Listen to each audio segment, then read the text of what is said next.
ଅପା ରୋଷେଇ କରିଥିଲେ ଅପା କହୁଥିଲେ ସେ ସାପ ସାଲନି ଗଲା ତା ଗୋଟେ ବଡ କଣ ସେଇଟା ଅପା କହୁଥିଲେ କଣ ଖାଉଛ ଗଲା ବେଳକୁ ପଡ଼ିଯିବ ଢାଳି ହେଇଯିବ ସେଇଠି ରଖିଦେ ରଖିକି ବସିକି ଖାଉନି ବସିକି ଖା ଚାମଚ ଧୋଇବ ହେଲା ହେଇଗଲା ହେଇଗଲା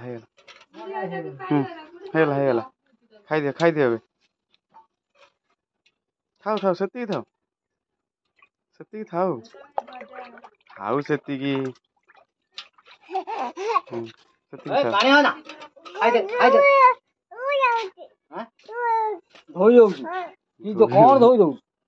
ଚାମଚ ଧୋଉଛି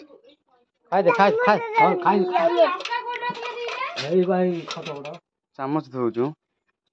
ଥାଉ ସେତିକି ଥାଉ ଏବେ ରଖିଦେ ଥାଉ